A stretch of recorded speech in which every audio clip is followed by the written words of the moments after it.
안녕하세요. 저는 시모, 시누이 그리고 남편에게 한 방 먹이고 시원하게 이혼해버린 30대 여자입니다. 가끔 제가 이혼을 했다고 하면 아무것도 모르면서 좀 참고 살지. 요즘 젊은 사람들은 이혼을 참 쉽게 생각하는 것 같아. 이런 말을 하는 사람들도 종종 있는데요. 그런 말을 들을 때마다 저를 생각해서 해주는 말인 줄 알지만 고구마 100개를 먹은 것처럼 답답한 마음이 드는 건 어쩔 수 없는 일인 것 같아요. 그런 걱정은 굳이 해주지 않아도 될 텐데 하는 마음이 들기도 하고요. 이때까지는 그저 이혼했다는 사실만 밝혔을 뿐 이혼 사유에 대해서 자세히 설명한 적이 없었는데요. 오늘은 제가 평소 애정하는 사연 열차에서 저의 이혼 스토리에 대해 풀어보려고 합니다. 그러면 시작해 보겠습니다. 저와 남편은 흔하디 흔한 소개팅으로 만나 결혼까지 하게 되었어요. 결혼 당시 남편은 모아둔 돈이 별로 없었고 시댁에서도 대학원까지 다니는 시누이 뒷바라지를 하느라 저희 결혼에 도움이 될 형편이 되지 않는 상황이었죠. 형편이 되지 않다고 결혼을 미룰 수도 없는 노릇이고 미룬다고 형편이 더 나아질 것 같지도 않았어요. 그렇다고 없던 일로 하기엔 남편을 너무나도 사랑하고 있었죠. 남편의 능력을 보고 결혼을 결심한 것도 아니었지만 모아둔 것이 없어도 너무 없던 터라 조금 고민스러웠던 것도 사실이에요. 이런 저의 마음을 알았는지 엄마가 선뜻 집을 내어주시더라고요. 딸이 고생하며 사는 것이 싫다고 하시면서요. 혼자의 힘으론 해결이 불가능한 상황이었기에 전 엄마의 도움을 받기로 했고 그렇게 저희는 남들보다 편하게 신혼집을 마련해 살게 되었습니다. 이런 상황을 시댁에서도 알고 친정에 많이 고마워하셨고요. 아가, 이야기 들었어. 사돈께서 집을 내주셨다며? 이렇게 고마운 일이 어디 있겠니? 너도 알다시피 우리가 막내딸 뒷바라지 한다고 하나뿐인 아들 장가가는데 아무 도움도 주지 못해서 마음이 좋지 않았는데 이렇게 도와주신다고 하니 죄송한 마음이 들지만 한편으론 마음이 놓이는구나. 감사하다고 꼭 전해주렴. 네, 어머님. 저희가 잘 살면서 갚으면 되니 어머님은 신경 쓰지 마시고 아가씨께 더 마음 써주세요. 길게 공부하는 게 여간 힘든 일이 아니잖아요. 그렇게 말해주니 고맙구나. 하여튼 우리 아들이 마누라 하나는 잘 골라왔네. 이런 시모였는데 화장실 들어갈 때 마음과 나올 때 마음이 다르다고 하잖아요. 어쩌면 사람이 그럴 수 있는 건지요. 친정에서 집을 받아 결혼할 때는 그렇게나 좋아하며 감사하더니 막상 결혼을 하고 나니 시모가 변하기 시작했어요. 자격지심도 그 정도면 병인데 엄마 집이니 엄마 명의로 두는 것이 당연한 건데도 시모는 저희가 사는 집이면 명의도 당연히 넘길 뿐만 아니라 제 명의도 아닌 공동 명의로 해줘야 하는 것이 아니냐며 딴지를 걸기 시작했어요. 10원짜리 하나 보탠 적도 없는 친정엄마 집을 두고 말이죠. 예, 너 혹시 우리 아들 기 죽이고 그러는 거 아니지? 네? 제가 왜 제 남편 기를 죽여요, 어머님? 그런데 갑자기 그런 말씀은 왜 하시는 거예요? 혹시 남편이 무슨 말 하던가요? 아니, 그런 게 아니라 지금 사는 집이 사돈 명의이지 않니? 그래서 혹시나 우리 아들이 장모집에 산다는 생각에 기죽어 지낼까 봐서 그렇지. 그러게 진작 해주는 김에 명의까지 다 넘겨주면 얼마나 좋아. 공동명의로 말이다. 그랬으면 우리 아들 어깨 축 펴고 살았을 거 아니야. 매번 이유를 바꿔가며 명의 타령을 해대는 것이 지겹지도 않은지 참 끈질기게도 명의를 걸고 넘어지더군요. 몇 달 동안 같은 문제로 걸고 넘어지니 기계적으로 답하던 그러게요 소리도 나오지 않을 지경이었어요. 그래서 전 이 지겨운 명의 문제를 마무리 짓기 위해 조금 단호하게 나가기로 했어요. 어머님, 제가 이런 말까지 하지 않으려고 했는데요. 아무래도 지금 확실하게 하지 않으면 계속 같은 문제로 감정 상할 것 같아서 말씀드릴게요. 왜? 무슨 할 말이라도 있니? 혹시 명의 바꿔주신다고 하든? 아니요. 명의는 앞으로도 절대 바뀔 일 없을 거예요. 지금 사는 이 집, 저희 엄마가 힘들게 번 돈으로 마련해서 조금이라도 편하게 생활하시려고 세주고 계시던 집이었어요. 생활비에 꼬박꼬박 보탬되던 집, 딸이랑 사위 대출 걱정하지 말고 살라고 내주신 건데 명의까지 바라면 그게 도둑놈 심보 아닐까요? 심지어 집 세금도 여전히 엄마가 내고 계신다고요. 한 푼이라도 더 모아야 저희도 안정된 생활할 수 있다고 하시면서요. 그러니까 앞으로 명의 문제는 꺼내지 말아주셨으면 해요. 이렇게까지 말하면 양심에 찔려서라도 아무 말 못하겠지 했는데 시모는 제 생각보다 더 양심은커녕 생각조차 없는 사람이더군요. 무슨 말을 그렇게 하냐며 도리어 저에게 화를 내기 시작했으니까요. 아니 얘, 너 무슨 말을 그렇게 하니? 도둑놈 심보라니? 넌 내 아들이 도둑놈이란 이 말이니? 진명이 돌리라고 하는 내가 도둑년이란 이 말이야? 시집 온 지 얼마 되지도 않고 해서 될 수 있으면 큰 소리 안 내고 좋게 지내보려고 했더니 너 도저히 안 되겠구나. 아니 어머님, 제 말은 그런 말이 아니잖아요. 매번 전화하실 때마다 명의 문제로 열을 올리시니 어머님이 바라시는 일은 일어날 일이 없다고 알려드린 거예요. 다 됐고 너 이번 주 주말에 집에 좀 오거라. 네가 할 일이 있어. 이러고 끊어버리는데 정말 사람 미칠 지경이더군요. 제가 노는 사람도 아니고 저도 엄연히 회사 생활을 하는 데다가 시댁까지 3시간은 넘게 걸리는데 특별한 날도 아니고 저를 골탕 먹이려고 하는 것이 뻔히 보이는데 이를 어쩐다 싶었어요. 저는 하는 수 없이 남편에게 이러한 사실들을 털어놓으며 남편에게 도움을 구하기로 했죠. 여보, 사실은 어머님께서 결혼하고 난 후로 계속 우리가 사는 집 명의까지 넘겨받아야 하는 거 아니냐고 하셔. 그것도 공동명의. 그게 당신 기 세워주는 일이라면서 하시는데 내가 매번 그건 좀 곤란하다고 해도 늘 같은 말만 하시네. 그랬어? 그런 일이 있었으면 진작 말을 하지 그랬어. 엄마도 참 욕심이 과하셨네.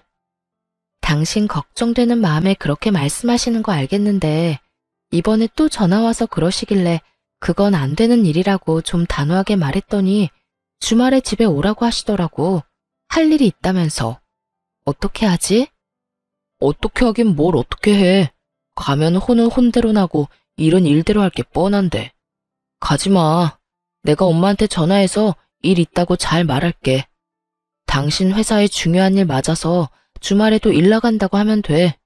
그러면서 당신이 요즘 나한테 여러모로 신경 많이 써준다고 슬쩍 흘리면 엄마도 마음 풀릴 테니까 너무 걱정하지 마. 고마워. 고맙긴 내가 미안하지. 엄마가 괜히 당신 귀찮게 해서 앞으로 그런 말 안 나오게 내가 잘 말해볼게.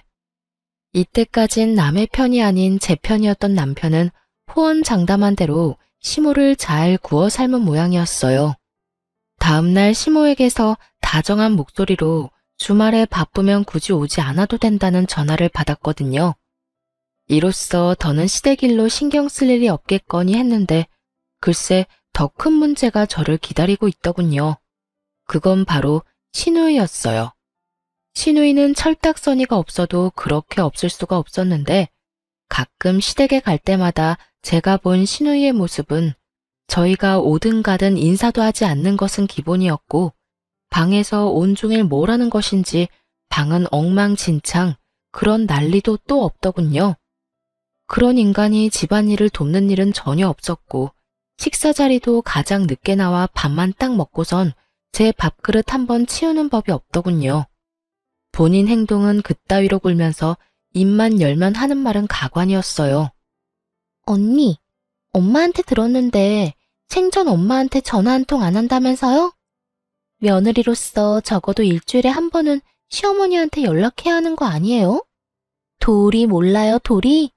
적어도 도리는 지키면서 삽시다, 우리. 그거야 제가 연락드리기 전에 어머님이 전화를 주시니까 굳이 제가 할 필요가 없어서요. 어머님께서 일주일에 많으면 4번, 적어도 2번은 연락해 주시는데 굳이 저까지 연락을 드려야 할까요? 아무리 그래도 엄마가 먼저 하는 거랑 언니가 먼저 하는 거랑 느낌이 다르잖아요. 아무튼 언니도 엄마한테 연락 좀 하고 살라고요. 아가씨, 연락 문제는 어머님이랑 저랑 알아서 할게요. 방금 말했다시피 어머님이 그렇게 자주 연락이 오는데 제가 궁금한 게 뭐가 있을 것이며 제가 굳이 먼저 연락할 일이 뭐가 있겠어요? 아가씨는 나중에 결혼하면 시어머니랑 일주일 내내 연인 사이처럼 전화통화하면서 지낼 수 있어요? 별로 할 말도 없는데 굳이 도리상? 그건 아니지만. 그거 아니면 그냥 저희 일은 저희가 알아서 하게 두고 아가씨 일이나 신경 써요. 어머니께 들어보니 아가씨 방 청소도 제대로 안 한다고 한숨 쉬시던데. 딸 된 도리로 나이 많은 엄마를 부려먹으셔야 하겠어요? 그것뿐이에요. 매번 올 때마다 밥그릇 한 번 치우는 모습을 본 적도 없고 자기가 먹은 밥그릇 설거지통에 담는 게 힘든 일은 아니지 않나요? 전 진정한 도리가 무엇인지 시누이에게 알려주었고 제 말에 시누이는 입을 꼭 다물고 그저 저를 노려보다 방으로 들어가 버리더군요. 본인이나 잘하지 어디서 도리 운운하며 시누이 노릇이나 하려고 드는 건지 어이마저 없는 지경이었어요. 더 어이없는 건 이런 시누이에게 오냐오냐 하는 남편의 태도였어요. 여동생이 정신을 못 차리고 버릇없이 굴면 남편이라도 나서서 한 소리 해야 할 텐데 이래도 최고 저래도 최고. 남편은 그저 여동생이 죽으라면 죽는 신용까지라도 할 태세였습니다. 그러던 어느 날 일이 터지고야 말았어요. 여보, 제발 정신 좀 차려. 많이 양보해서 아버님, 어머님이 막내딸 예뻐하는 거 그러려니 한다 치자. 그런데 당신은 도대체 왜 그래? 왜 동생 일이라면 나사 하나 빠진 사람처럼 무조건 다 오케이냐고. 내가 뭘 또 그렇게까지 했다고 그래? 당신이 너무 예민하게 구는 거 아니야? 예민? 아가씨가 우리 엄마한테 째째하다고 말할 처지나 된다고 생각해? 그럴 말할 입장이냐고. 우리 엄마가 이 집 우리 살게 해준 것만 해도 감사할 상황에 뭐? 그까짓 집 명의 넘겨주는 게 뭐가 대수라고 째째하게 집 깔고 앉아서 집 있는 유세 부리냐고? 그게 나이도 어린 아가씨가 할 말이야? 네, 맞아요. 시누이는 저와 남편이 있는 자리에서 저딴 말들을 아무렇지 않게 짓거렸고 그런 시누이의 말에 시부모들은 물론 남편마저 고개를 끄덕이며 동조하고 앉았더군요. 이미 시모와도 다 끝난 문제였고 하물며 남편 놈도 그런 시모가 심했다고 해놓고선 막상 시누이가 이야기를 꺼내니 시누 말이 다 맞다며 고개를 끄덕이는 꼴이라니 집으로 돌아오는 길에 너무 화가 나 남편에게 따져 묻게 된 것이었죠. 제가 이렇게 따지면 사과라도 하겠지 싶었는데 남편 놈이 뭐라는 줄 아세요? 올바른 말 하는데 나이가 무슨 상관이야? 말이야 바른 말이라고. 오늘 지연이가 하는 말 들어보니 틀린 말 하나 없던데 뭘. 지연이 말처럼 장모님이 이왕 집 내주신 김에 명의도 같이 내주셨으면 얼마나 좋아. 당신도 내신 명의까지 넘겨주실 거라 바랬던 거 다 알아. 이러는 거 있죠?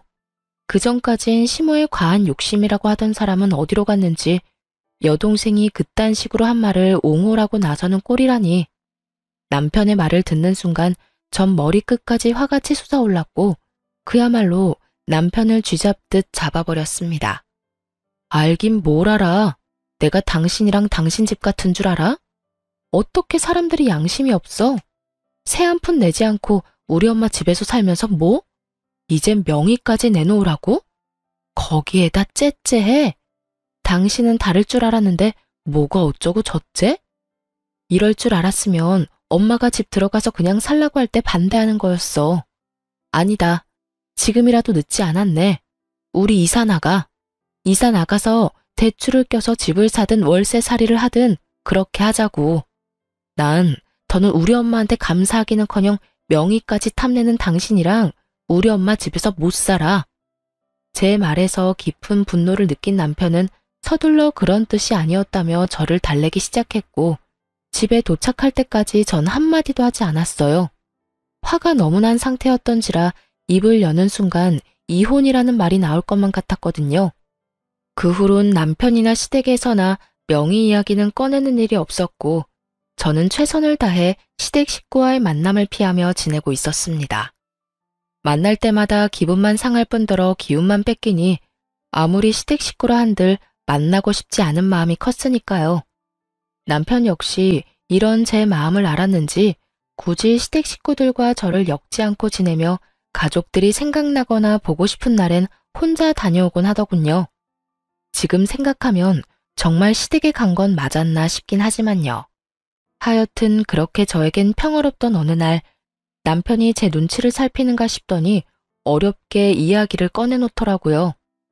여보, 저기 할 말이 있는데 시간 있어? 무슨 말이길래 이렇게 뜸을 들여?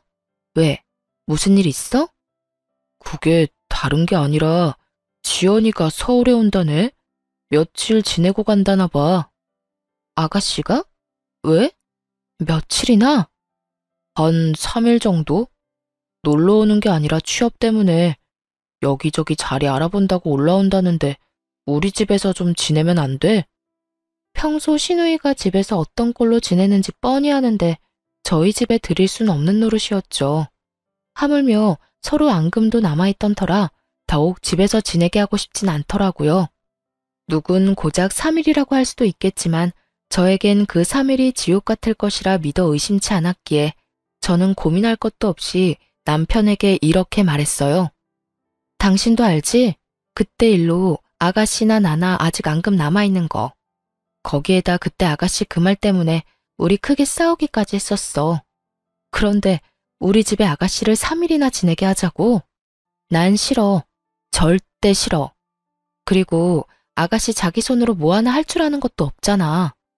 나보고 회사 일에 당신 뒷바라지 하는 것도 모자라 아가씨 뒷바라지까지 하라고? 아, 싫어. 여러모로 다 싫어. 그러면 어떻게 해? 서울에 친구도 없다는데. 그러지 말고 당신이 이번 한 번만 양보해줘. 한 번이 2번 되고 2번이 3번 되는 법이야. 난 싫으니까 정 안 되겠으면 호텔이라도 보내든가. 아마 모르긴 몰라도 아가씨는 우리 집보다 호텔이 더 좋다고 할 거다. 왜? 사진 찍어서 인스타 올리고 이런 거 좀 좋아해? 그런가? 하긴 그럴 수도 있겠네. 괜히 우리 집 와서 당신하고 또 싸우기라도 하면 생각만 해도 피곤하다. 그러면 나 지연이 호텔비 결제해 줄 테니까 결제 내역에 호텔 있어도 괜한 오해하지 마. 알겠어. 오해 같은 거 절대 안 할 테니까 집으로나 데리고 오지 마. 그렇게 시누이는 3일 동안 호텔에서 지내게 되었고 저의 예상대로 시누이는 섭섭해하기는커녕 호텔에서 지내는 3일 동안 아주 만족하며 지냈다고 하더군요. 하긴 돈이 얼만데 싫다고 할 수 있겠어요. 그 뒤로도 종종 시누이가 면접 때문에 서울로 올 때면 호텔에서 지내게 되었고 그럴 때마다 남편이 달려가 결제를 해주곤 했어요. 생각보다 그 지출이 커 아까운 마음이 없었던 건 아니었지만 집으로 데리고 와 서로 얼굴 붉히고 괜한 에너지 쏟는 것보단 나은 것이라 생각했기에 그저 지켜만 보고 있었죠. 그런데 아무리 취업 때문이라고는 하지만 시누이가 너무 자주 올라온다는 생각을 지울 수가 없더라고요. 처음엔 결제만 해주고 오던 남편도 시누이가 오는 날엔 함께 저녁을 먹는다며 늦기 시작하더니 어느 순간부턴 함께 면접 준비를 한다며 외박을 하는 날도 종종 생기더군요. 그날 역시 그런 날이었어요. 여보, 오늘 지연이 오는 거 알지? 매번 면접에서 떨어지고 지연이가 요즘 힘들어해. 그래서 하는 말인데 오늘도 지연이랑 있으면서 면접 연습 좀 하려고. 그러면 오늘도 안 들어오는 거야? 아마도? 될 수 있으면 늦게라도 오겠지만 혹시 모르는 일이니까 기다리지 마. 알겠지? 고생해. 괜히 아가씨 호텔로 보냈나? 집에서 지냈으면 당신이 이렇게까지 고생 안 해도 되는 건데. 아니야. 당신 말대로 집에서 지냈으면 내가 더 힘들었겠다 싶기도 해. 당신이랑 지연이 서로 안 맞는 건 사실이잖아. 나도 지연이랑 당신이랑 다투기라도 하면 무턱대고 당신 편을 들 수도 없고 호텔에서 지내는 게 여러모로 좋은 결정이었어. 그러니까 그런 신경 쓰지 말고 퇴근하고 와서 푹 쉬어. 알겠어. 조금 미안하더군요. 남편의 외박이 잦아지며 쎄한 기분이 들었는데 저렇게까지 저를 신경 써주고 있었다니 괜히 미안한 마음이 들기도 하더라고요. 그런 마음이 들자 그래도 신우이가 취업 좀 해보겠다고 서울까지 와서 저 고생을 하는데 언니라는 사람이 마냥 손 놓고 있는 것도 좀 아니란 생각도 들었고요. 그래서 전 퇴근 후 호텔로 찾아가게 되었습니다. 평소 남편이 신우이가 올 때마다 결제해주던 호텔을 알고 있었던 터라 호텔로 찾아가 남편에게 전화를 걸었지만 전화를 받지 않더라고요. 바쁜가 하는 마음에 신우이에게 전화를 걸려는 순간 남편의 뒤통수가 보이더군요. 신우이가 아닌 낯선 여자와 끌어안다시피 어깨동무를 하고 걸어가고 있는 남편의 뒤통수가요. 그 순간 저는 정말 이성의 끈을 놔버렸고 그대로 두 연놈에게 말 그대로 돌진을 하고 말았습니다. 야, 그 여자가 네 여동생이냐? 저는 소리를 질러버렸고 저를 발견한 남편은 많이 당황한 듯 뒷걸음질을 치며 말까지 더듬고 있더군요. 여보, 여길 어떻게... 그게 어떻게 된 일이라면... 그게 말이지... 현장에서 딱 걸렸으니 무슨 변명이 필요하겠어요? 아니, 무슨 말이 생각이나 나겠습니까? 남편은 어떤 말도 생각이 나지 않는지 그저 같은 말을 반복하며 저를 보고 있더라고요. 그래, 무슨 할 말이 있겠어. 이렇게 현장에서 딱 걸렸는데 말이야. 언제부터니? 도대체 언제부터 바람 피우고 돌아다녔냐고. 그리고 바람을 피우려거든 들키지나 말지. 떡하니 아가씨가 드나들던 호텔에서 이러고 싶니? 내가 찾아올 거란 생각은 전혀 하지 못한 거야. 그 머리로 어떻게 대학은 가고 어떻게 취업을 했니? 저는 고래고래 소리를 질러댔고 그 순간 상간녀는 제 눈치를 살핀다 싶더니 도망치려 자세를 잡고 있더군요. 그래서 그냥 도망치게 뒀냐고요? 그럴 리가요. 뒤를 돌아 금방이라도 달려나가려는 상간녀의 머리채를 그대로 확 잡아버렸어요. 야, 감히 어딜 도망가려고? 이 상황 수습은 해놓고 가야 할 거 아니야. 보아하니 하루 이틀 만난 사이는 아닌 것 같은데 두 사람 언제부터 만났니? 내 남편 언제부터 만났냐고. 이거 놓고 말해요. 머리카락 다 뽑힌다고요. 아, 진짜 쪽팔리게 이게 뭐예요? 이렇게 우악스럽게 굴지 말고 이거 놓고 대화로 하자고요. 교양 없게 이게 무슨 짓이에요? 교양? 교양 같은 소리 하네. 너는 교양이 철철 흘러넘쳐서 가정 있는 남자랑 호텔 오니? 내가 아는 교양은 그런 말이 아니었는데 요즘은 바뀌었나 보다. 그쪽 남편이랑 그런 사이 아니거든요? 그래. 거래처 사람인데 급하게 받아야 할 자료가 있어서 잠시 들린 거라고요. 여기 있다고 하길래 잠시 온 거라고. 아무것도 모르면서. 그러니까 얼른 놔달라고요. 아, 너희 회사에선 거래처 사람이랑 어깨동무도 하고 호텔 로비에서 뽀뽀도 하고 그러는가 봐. 왜? 이것도 아니라고 우겨보시지? 여기 CCTV 쫙 깔려있거든? 너도 눈은 있지? 여기도 저기도 CCTV 달려있는 거. 이게 잘못했다고 싹싹 빌어도 모자랄 판국에 뭐? 아무것도 몰라? 저는 미친 소리를 짓거려대는 상간녀의 머리채를 잡고 흔들어버렸고 벙쪄있던 남편놈이 이러다 상간녀 잡겠다 싶었는지 급하게 저를 저지하고 나서더군요. 여보, 그만해. 이러다 사람 잡겠어. 내가 다 설명할 테니 우선 이 사람 보내고 집에 가. 집에 가서 이야기하자고. 남편은 필사적으로 제 소나기에서 상간녀를 떼놓았고 제가 그런 남편을 노려보는 사이 상간녀는 걸음아 나 살려라 도망을 치더라고요. 저에게 머리채를 뜯기느라 내팽겨쳐진 가방도 챙기지 못하고요. 전 그런 상간녀의 가방을 챙겨 집으로 돌아와 버렸고 남편 역시 그런 저의 뒤를 따라 집으로 들어오더군요. 여보, 내가 진짜 미쳤었나 봐. 당신을 두고 내가 그런 짓까지 하면 안 되는 거였는데 한 번만 용서해주면 안 될까? 당신은 못 믿겠지만 정말 처음이었어. 사랑, 이런 감정이 아니라 한순간 충동, 그래, 충동 같은 거였다고. 나한텐 당신뿐인 거 누구보다 당신이 더 잘 알잖아. 나한테 여자는 당신뿐이야. 내가 사랑하는 사람은 당신뿐이라고. 정말 마음을 준 적은 단 한 번도 없었다고. 정말 웃기지도 않은 소리지 않나요? 왜 바람 피우는 것들은 하나같이 이런 말을 하는 건지. 어디 외도 학원이라도 다니는 것인지 남편은 외도를 저지르다 들킨 인간들의 단골 대사들을 줄지어 읊어대기 시작하더군요. 다른 건 몰라도 폭력, 외도, 도박은 절대 고칠 수 없는 병이라고 생각하던 저였기에 두말할 것 없이 이혼을 말하게 되었죠. 이제 와서 사랑? 마음은 준 적 없어? 그 말을 내가 어떻게 믿어? 당신이 당신 동생 핑계대면서 외박한 적이 몇 번인데. 다 됐고 이혼해. 이혼이라니. 어떻게 이런 일 한 번 있었다고 이혼하자는 말을 할 수가 있어? 넌 바람 피운 게 이런 일이라고 가볍게 이야기할 일이니?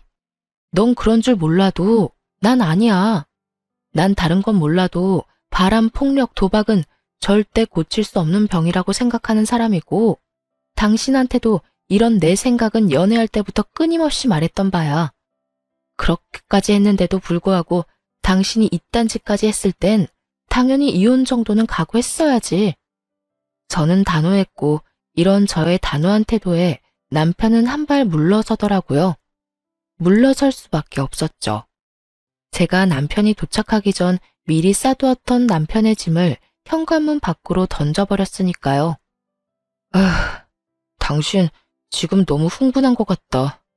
그래, 너무 흥분해서 당신이 지금 무슨 말을 하고 있는지도 모르는 것 같은데 나중에 이야기해. 나중에 흥분 좀 가라앉고 나면 그때 이혼이든 뭐든 이야기하자고. 이렇게 말한 남편은 집을 나가버렸고 그런 남편의 뒷모습을 보며 정말 배신감에 치가 떨리는 기분이 무엇인지 알 것 같더군요. 잠깐이라도 저딴 인간한테 미안함을 느낀 제가 한심스럽기도 하고 왜 단 한 번도 저런 남편을 의심하지 못했을까 하는 마음이 들기도 하고요. 하긴 여동생 핑계로 그것도 다른 것도 아닌 취업을 앞세워 외도를 저지르고 있었으니 의심을 할 수도 없는 상황이었죠.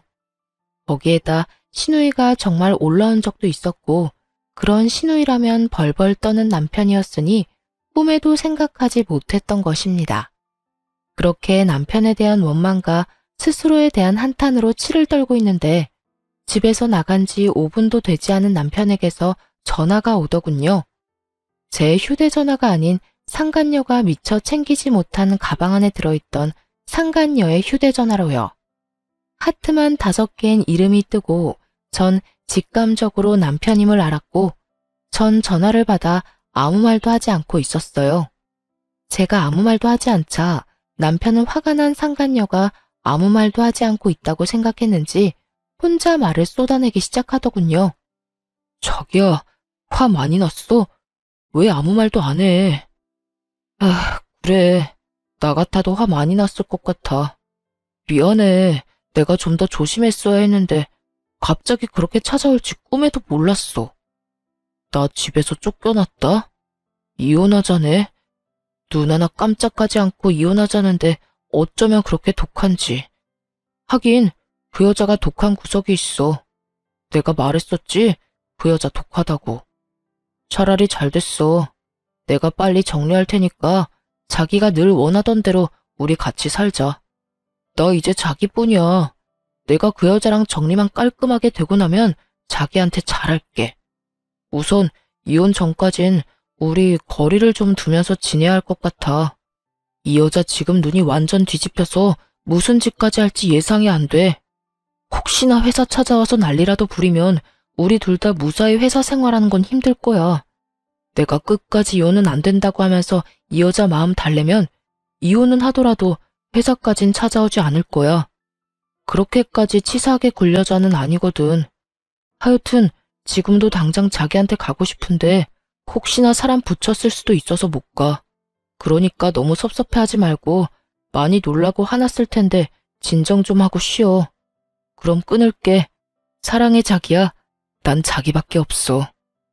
끝까지 절절한 남편의 고백을 듣고 있자니 덜덜덜 떨리던 치가 촥 가라앉는 느낌이 들더군요. 머리가 확 맑아졌다고나 할까요? 배신감에 마비되었던 이성이 제자리를 찾으며 정신이 또렷해졌어요. 전 상간녀의 가방을 살펴보기 시작했고 남편의 회사명이 찍힌 볼펜부터 물티슈까지 나오더군요. 남편의 말과 회사명이 찍힌 물건들을 보아하니 상간녀는 절대 거래처 사람이 아닌 같은 회사 동료일 거란 확신을 하게 되었어요.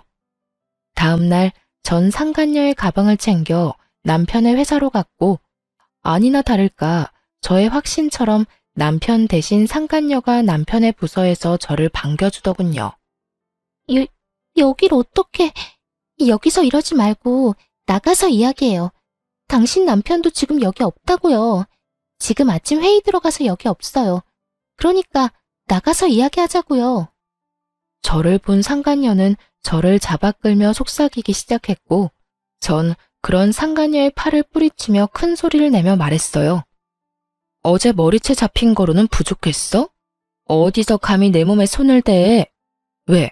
오늘은 뺨이라도 한 대 때려줘? 외부인의 등장과 그 외부인의 입에서 나온 자극적인 말들. 사무실 안의 사람들의 이목을 주목시키기엔 부족함이 없는 조합이었죠. 그 조합에 보답하듯 사람들의 시선이 상간녀와 저에게 꽂히기 시작했고 상간녀는 안간 힘을 쓰며 저를 설득하려 애를 쓰더군요.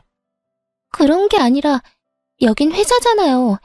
제가 다 잘못했으니까 제발 나가서 이야기해요. 누구 좋으라고 나가서 이야기해. 내 남편은 어디 갔니? 아, 네 애인이라고 해야 하나? 이게 무슨 상황인가 눈을 반짝이며 구경하던 사람들은 제 말을 듣자마자 저마다 놀라 탄성을 자아내기 시작하더군요. 손가락질하며 그럴 줄 알았다 하는 사람들도 있었고요.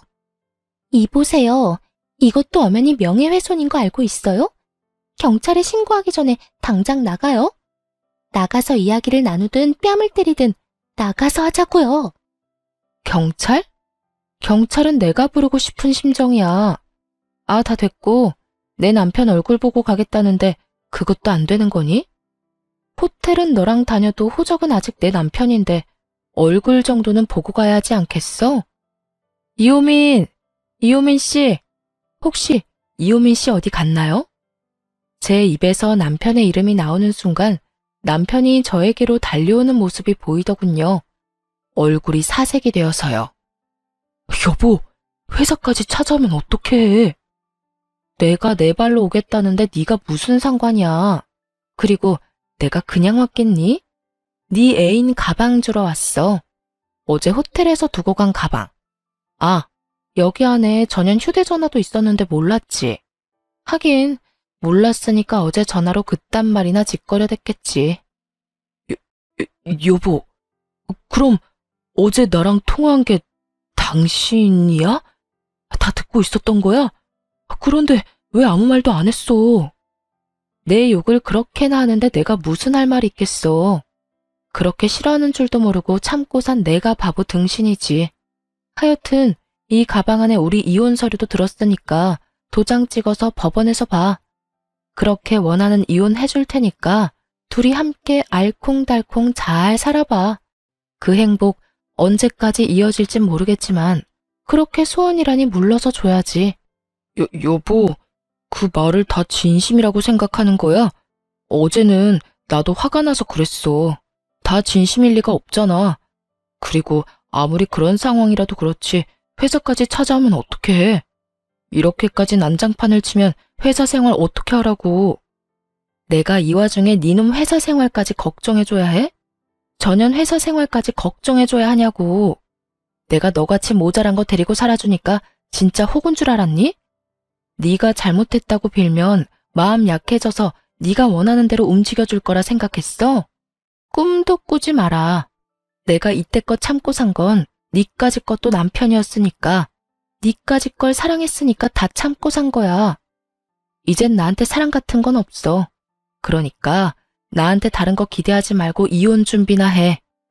전 냅다 소리를 질러버렸고 제 말을 듣고 있던 직원분들 중엔 저에게 감정이입을 과하게 하셨는지 우시는 분도 계시더군요. 그 사람들 사이에 손톱을 물어뜯으며 주변 눈치와 제 눈치를 살피는 상간녀와 눈이 마주치는 순간 저는 이렇게 말하고 그 자리를 떠났습니다. 너 상간녀 소송 준비해? 아주 잘 열심히 준비하는 게 좋을 거야. 내가 너도 가만두진 않을 거니까. 그렇게 무사히 이혼 통보와 함께 회사에 소문내기를 마친 저는 변호사를 만나며 이혼 준비에 정신없는 날들을 보내고 있었어요. 이혼 결정만 하면 당장이라도 이혼할 수 있을 줄만 알았는데 현실은 그렇지 않더라고요. 특히나 남편은 이혼에 협조적이지 않았고 상간녀 역시 쉽게 인정하지 않았어요. 그렇게 점점 지쳐가는 사이 저의 전투력을 다시금 일깨워주는 연락을 받게 되었어요. 그 상대는 바로 신우이였어요. 언니, 오빠 무슨 일 있어요? 오빠를 왜 나한테 물어요? 오빠를 언니한테 묻지, 그러면 누구한테 물어요? 여전히 되바라진 신우이의 말을 듣고 있자니 남편 놈이 아직 시댁엔 아무 말도 하지 않았구나 싶더라고요. 이 꼴을 보기 싫어서라도 제 입으로 다 말을 해버릴까 싶기도 했지만 그래도 이런 건 본인 입으로 해야 한다 싶은 마음에 조금 참기로 했죠. 오빠 바쁠 거예요. 요즘 이런저런 일이 많아서 정신 없을 거예요. 왜요? 무슨 일 있어요? 급한 일이면 회사로 전화해 보든가요. 급하긴 한데 회사까지 연락할 일은 아니고, 그냥 언니한테 말할게요. 저 드디어 취업이 됐는데 오빠 집이랑 가깝더라고요. 한 번에 가는 교통편도 있고. 그래서 말인데 저 따로 지낼 곳 구할 때까지 오빠 집에서 지내도 되죠? 한 달 정도면 되지 않을까 싶은데. 역시는 역시다 싶더군요. 어쩌면 처음부터 끝까지 이리도 당당하게 사람 속을 뒤집어 놓을 수가 있는지 전 당연히 안 된다고 했고 신우이는 개거품을 물며 따지기 시작했어요. 하루도 절대 안 되는 판국에 한 달이요? 될 거라고 생각하는 건 아니죠? 혹여나 그런 기대 같은 거 하는 거면 버려요. 난 절대 내 집에 아가씨를 들일 생각 따윈 없으니까. 그러니까 받을 때까지 오빠한테 전화해서 그 잘난 아가씨 오빠랑 상의해요. 애먼 사람 괴롭힘을 생각하지 말고. 말 진짜 섭섭하게 하네. 언니, 오빠만 가족이에요? 언니도 엄연히 저랑 가족이잖아요. 이럴 땐 가족끼리 발벗고 서로 돕고 사는 게 도리라고요. 평소에 저를 언니 취급이라도 해줬으면 몰라 저만 봤다 하면 지나가는 개만도 못한 취급을 하던 신우이가 저딴 말을 짓거려대니 그것 참 어이가 없어 웃음이 다 나오더군요. 그 와중에 또 도리 어쩌고 하는 꼴이 잠시 사그라들었던 저의 복수 의지를 불태우기도 했고요. 이 골빈 신우이를 어떻게 해야 하나 고민하는데 저의 고민을 덜어주려는 듯 신우이가 친히 해결책을 내놓더군요. 언니, 다 됐고 언니가 그렇게 싫다고 하니 그냥 호텔로 갈게요. 매번 지내던 호텔 알죠? 거기서 한 달 지내면서 집 알아보면 되겠네. 호텔이요? 한 달? 그 돈이 얼만 줄이나 알아요? 한두 푼도 아니고 괜찮겠어요? 호텔비? 그건 언니가 줄 거잖아요. 집에도 못 오게 했으면 적어도 비용이라도 지원해줘야 하는 게 도리 아니에요? 호텔도 처음엔 혼자 있으려니 무섭기도 하고 그랬는데 생각해보니까 언니 집보단 호텔이 더 편할 것 같아요. 청소해줘, 밥 줘. 무엇보다 돈이 비싸서 그런가? 침대가 너무 좋은 거 있죠? 대단하지 않나요? 저한테 돈을 맡겨둔 것도 아니고 어쩌면 이리도 당당하게 지원이란 말을 쓸 수가 있는 것인지 심지어 지원해줄 사람은 지원할 생각도 한 적이 없는데 말이죠. 여기까지만 해도 어이가 없는데 신우이는 쉬지 않고 그 다음 계획을 털어놓고 있더라고요. 집도 사실은 받은 집이 있긴 한데 보증금이 비싸서 그렇지 월세는 꽤 괜찮더라고요. 그냥 거기로 계약할까 싶은데 언니가 보증금은 도와줄 거죠? 1,000만 원 정도면 될 것 같아요. 가족 좋은 게 뭐예요? 이럴 때 돕고 살아야 하지 않겠어요? 언니 시집 올 때 나한테 해준 거 아무것도 없으니까 그걸로 퉁칠게요. 그럼 언니만 믿고 계약해요. 이러고 전화를 뚝 끊어버리더군요. 그 예의란 밥 말아먹은 전화 예절이 이럴 땐 참 고맙더라고요. 통화가 조금만 더 길어졌다간 이혼 소송 중이란 말을 털어놓으며 나와는 상관없는 일이니 다신 이런 일로 전화하지 말란 말을 하기 직전이었으니까요. 그렇게 전 신우이가 제 무덤 스스로 파는 짓거리를 방치한 채 이혼을 성공리해하게 되었습니다. 결혼하며 쓴 돈들은 거의 회수하고도 남을 위자료와 상간녀에게까지 위자료를 받고 이혼하게 된 것이죠. 그 정도 위자료까진 기대하지 않았는데 다 출중한 변호사분 덕분이었죠. 두 사람은 회사에서 권고사직을 당한 상태로 보였고 계획대로 되는 일이 없자 사이도 틀어진 것 같더라고요. 이게 다 너 때문이야. 이게 왜 나 때문이야? 다 네 놈 때문이지. 유부남이면 유부남답게 행동했어야지. 내가 뭘 어쨌다고. 그렇게 말하는 너야말로 나 유부남인 거 다 알면서 나한테 꼬리쳤잖아. 말술을 마시면서 맥주 한 잔 먹고 어지럽다고 하질 않나? 호텔 구경을 하고 싶다고 하질 않나? 내가 미쳤지. 이런 상여인 줄도 모르고 넘어간 내가 한심한 놈이지. 그러게, 누가 넘어오래? 좋다고 넘어온 사람이 누군데? 그리고 너만 손해가 막심한 줄 알아? 나도 마찬가지다 이거야. 내 나이가 몇 살인데 회사 잘린 것도 모자라 상간녀 딱지까지 어떻게 책임질 거야? 내가 왜 책임져? 자기 인생은 스스로 책임지고 챙기고 살아야지. 하여튼 소송만 끝나면 다신 보지 말자. 니년만 보면 화가 치밀어 오른다고. 어쩌다 니년 같은 걸 만나서 내 꼴이 이렇게 됐나 해서. 이렇게 네가 잘했니 내가 잘했니 싸우는 꼴을 종종 보이곤 했으니까요. 이것만으로도 통쾌한데 더 통쾌한 일이 저를 기다리고 있더군요. 이혼하고 난 후 전 남편이 이혼 소식을 시댁에 전했는지 화가 잔뜩 난 전 시누이에게서 연락이 왔더라고요. 언니, 이혼했다는 거 사실이에요? 왜요? 왜 이혼했는데요? 내가 그런 것까지 너한테 말해야 하니? 내가 왜? 너, 지금 너라고 했어요? 아, 이혼했다 이거예요? 됐다 됐어. 그깟 호칭이 뭐라고. 다 됐으니까 이혼했어도 내 호텔비랑 보증금은 해줄 거죠? 나 방 계약도 다 했단 말이에요. 아이 참, 왜 이혼하고 난리야? 왜 나한테 한마디 상의도 없이 이혼하냐고. 간도 크다 했어요. 저는 이러다 할 대답도 하지 않았는데 덜컥 방부터 계약했다고 난리를 부려대더군요. 거기에다 한 달이 남짓한 시간 동안 정말 호텔에서만 쭉 지낸 듯 했고요. 내가 왜? 내가 언제 해준다고 했었나?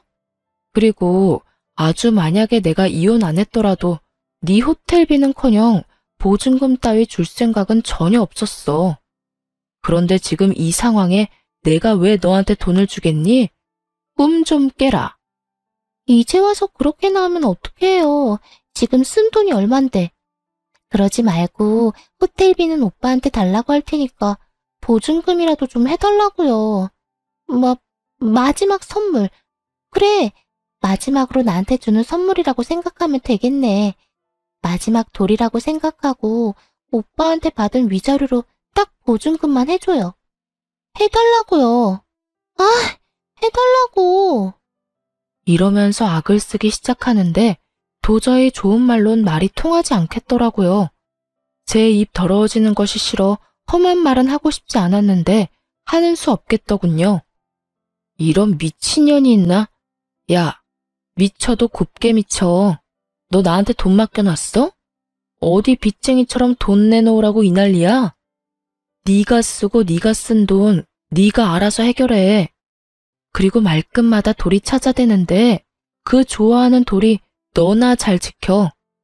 나이 먹고 자기 밥그릇 하나 씻을 줄도 모르고 자기 방 청소 한 번 제대로 한 적 없는 년이 어디서 감히 돌이 타령이야. 다시 한번 전화해서 돈 내놔라 하기만 해봐. 내가 네 회사까지 찾아가서 입사하자마자 잘리게 해줄 거니까. 알겠으면 끊어. 제 말이 통했는지 그 뒤론 연락 같은 건 오지 않더라고요. 얼마나 통쾌했는지 모릅니다. 제 입까지 더럽힌 것이 못내 찝찝하긴 했지만 어찌되었든 할 말은 다 했으니까 그걸로 됐다 싶었어요. 그렇게 그 질긴 인연도 끝일 거라 생각했는데 며칠 뒤 전 남편에게 연락이 와 득달같이 따지고 들더군요. 너 진짜 무슨 생각으로 그랬어? 나 엿먹이려고 그랬냐? 우리 지연이 엿먹이려고 그랬냐고. 이혼 소송 중이라고 말이라도 해줬으면 지연이가 계약까지는 안 했을 거 아니야. 이제 어떻게 할 거야? 호텔비야 내가 줬지만 계약금은 다 날리게 생겼다고. 이 지긋지긋한 인간은 끝까지 제 탓을 하며 물고 늘어지더군요. 하긴 이런 인간이니 외도나 저지르고 회사도 잘리는 게 아니겠어요? 전 그런 남편놈에게 한껏 비웃음 가득한 목소리를 내며 이렇게 말해주었어요. 동생이라는 년이나 오빠라는 놈이나 쌍으로 미쳤구나. 정신 차려. 호텔에서 돈 쓴 것도 네 동생, 생각 없이 덜컥 계약부터 한 것도 네 동생이야. 계약금 날리는 게 아까우면 네가 대출을 받든 장기를 팔든 해서 보증금 해주면 되는 거고, 그것도 안 되면 네 집에 말해. 나한테 이러지 말고. 뭘 잘했다고 나한테 그런 설명을 해라 마라 명령질이야? 내가 이혼할 판국에 그런 설명까지 친절하게 하리? 제발 정신 차리고 나한테 2번 다시 연락하지 마. 알겠어? 전화를 끊은 저는 그 지긋지긋한 인간들의 전화를 다 차단하며 비로소 전 남편과 전 시댁과의 인연의 마침표를 찍었습니다. 그 후 신혼집으로 지내던 집은 다시 세를 주고 전 친정에서 지내고 있습니다. 오만정이 떨어진 이혼이라고 한들 심적으로 너무 힘들더라고요. 그런 저에게 친정엄마는 함께 살자고 해주셨고 저는 죄송하긴 했지만 엄마의 뜻을 따르기로 했습니다. 처음엔 엄마 역시 상심이 크시긴 하셨지만 그간 제가 어떻게 지냈는지 듣게 되시며 차라리 잘했다고 해주시더라고요. 그렇게 살다간 제 명대로 살진 못했을 거라고요. 전 여전히 회사에 다니며 잘 지내고 있어요. 이혼 이후 그간 꽉 막혔던 운이 트이는 듯 일도 잘 진행된다 싶더니 현재는 진급까지 앞두고 있어요.